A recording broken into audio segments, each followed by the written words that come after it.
పురాణం వారి పరాభవ నామ సంవత్సర ఫలితాలు. మకర రాశి వారి ఫలితాలు చూసినట్టయితే వీరి ఆదాయము 2, ఖర్చు 8గా కనపడుతుందండి. అంటే వీరు కొద్దిగా శుభకార్యాలకు కానీ, ఆరోగ్య సంబంధించి కానీ, మళ్ళీ ఇంకోదానికి కానీ, సంతానం సంబంధించి కానీ, పుత్ర సంబంధించి కానీ, పుత్రిక సంబంధించి కానీ కొద్దిగా ఖర్చులు ఎక్కువ పెట్టడానికి అవకాశం కనపడుతుంది.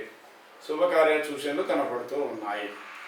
ఇక రాజ్యపూజ్యము అవమానాలు చూసినట్టయితే 1, 6గా కనపడుతుంది. మంచి వాళ్ళు అనేవాళ్ళు తక్కువగా ఉన్నారు, చెడు వాళ్ళు అనేవాళ్ళు ఎక్కువగా ఉన్నారు. ఈ విధమైనటువంటి పరిస్థితులు కనపడుతూ ఉన్నాయి. ఇక మకర రాశి వారి ఫలితాలు చూసినట్టయితే మకర రాశి వారికి జూన్ 2 వరకు అనుకుందాం, మంచి శత్రువుల వల్ల కానీ, మిత్రుల వద్ద కానీ ధనయోగం అనేది కొద్దిగా కనపడుతూ ఉన్నది. అట్లానే ఆరోగ్య సంబంధమైనటువంటి సోదర సంబంధి ఖర్చులు కానీ, ప్రయాణ సంబంధి ఖర్చులు కానీ కొద్దిగా కనపడుతున్నాయి. కొద్దిగా రుణాలకు సంబంధించినవి అట్లాంటివి కూడా కొద్దిగా కనపడుతున్నాయి. అయితే వాటిని జయిస్తారు, శత్రువులను కూడా గెలుస్తారు, విజయాలను సాధిస్తారు. మీరు అనుకోకుండా వాటంతట అవే నివారణ అవుతాయి. శత్రుత్వం కానీ, రుణత్వం కానీ, లేదా ఏదైనా మీరు అనుకున్న చెడ్డ ఫలితాలన్నీ కూడా వాటంతట అవే సమస్య పోతాయి. అవి జూన్ 2 వరకు జరుగుతాయి.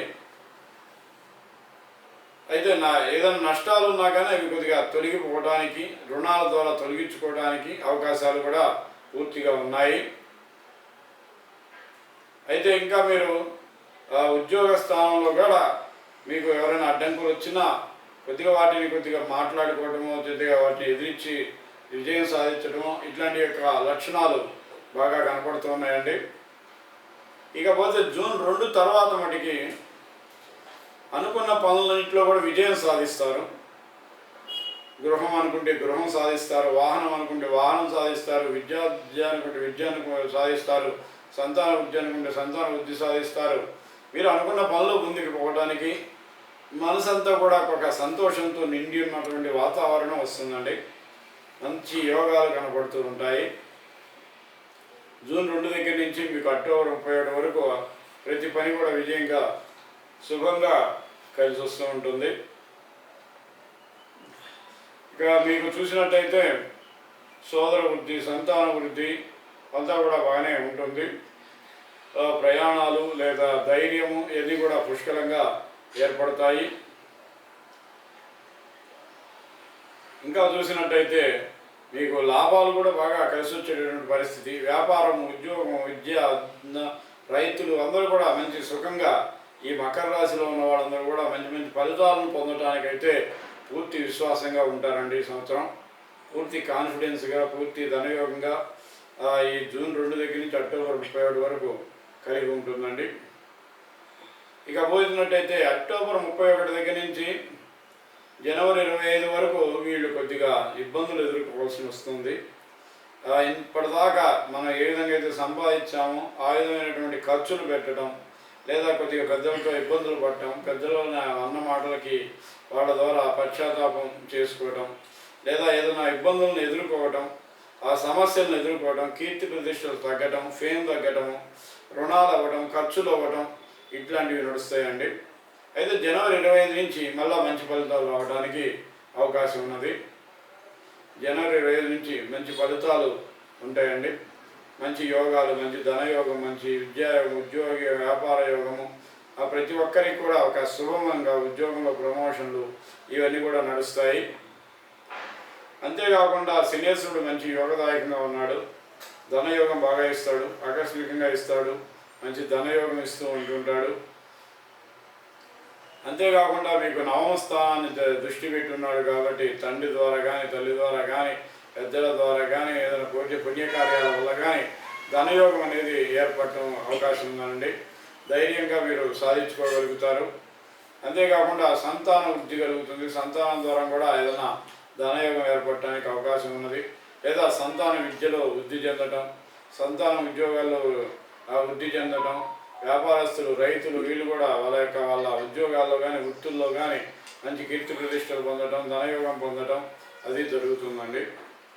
అయితే రాహు 2వ స్థానంలో జరుగుతున్నాడు కాబట్టి ధనం బాగా పెరిగించడం వల్ల కొద్దిగా మీరు కొన్ని చిన్న చిన్న తప్పులు చేయడం జరుగుతుంటుంది, లేదా అనవసరంగా సంతకాలు చేసి కొన్ని ఇబ్బందులు పడటం జరుగుతుంది. కుటుంబంలో చిన్న చిన్న చికాకులు ఏర్పడటానికి అవకాశం ఉన్నది.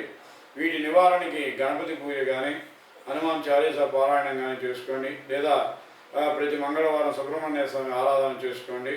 వాక్కు వల్ల జరిగే సమస్యలు కానీ, కుటుంబంలో ఉన్న చికాకులు కానీ ఇవన్నీ తొలగి మంచి ఫలితాలు పొందడానికి అవకాశం ఉందండి. ఇక పోయినట్టయితే మీకు ఈ కేతు కూడా 7వ స్థానంలో రావడం వల్ల మనసు వికలం అవ్వటము, ఇబ్బంది పడటము, కొద్దిగా దాన్ని స్టాండర్డ్ చేసుకున్నారంటే మీకు దిగులు లేదండి. లేకపోతే మనసు చికాకుగా ఉంటుంది, మనసులో కొద్దిగా కలత ఏర్పడుతుంది, భార్యాభర్తల మధ్య కొద్దిగా కలహం ఏర్పడడానికి డిసెంబర్ 5 నుంచి జనవరి 25 దాకా, డిసెంబర్ 5 నుంచి జనవరి 5 దాకా తర్వాత నుంచి కొద్దిగా కలహాలు ఏర్పడటానికి అవకాశం ఉందండి. డిసెంబర్ 5 తర్వాత సంవత్సరాంతం వరకు కొద్దిగా భార్యాభర్తల మధ్య కలహాలు ఏర్పడటము, లేకపోతే ఒకరినొకరు మోసం చేసుకోవడము ఇట్లాంటివి కొద్దిగా కనపడుతున్నాయి. మొండితనం పెరుగుతుందండి జాతకులకి. మొండితనం కంట్రోల్ చేసుకోండి, ఎందుకంటే ఆ మొండితనం వల్ల కొద్దిగా నష్టపోవడం కానీ అట్లాంటివి జరగచ్చు. అది కూడా అక్టోబర్ 31 తర్వాత. అక్టోబర్ 31 తర్వాత నుంచి కొద్దిగా జాగ్రత్తగా ఉండండి. కొద్దిగా కంట్రోల్ చేసుకోండి మొండితనాన్ని, లేదా మూర్ఖత్వాన్ని కొద్దిగా కంట్రోల్ చేసుకోండి. ఇతరులను మోసం చేయడాన్ని కొద్దిగా కంట్రోల్ చేసుకోండి, మీకు శుభ ఫలితాలు కలుగుతాయండి. అయితే మీరు ఇక్కడ సుబ్రహ్మణ్యేశ్వర ఆరాధన ఎక్కువగా చేసుకున్నట్టయితే ఈ సంవత్సరం శుభ ఫలితాలను పొందగలుగుతారు.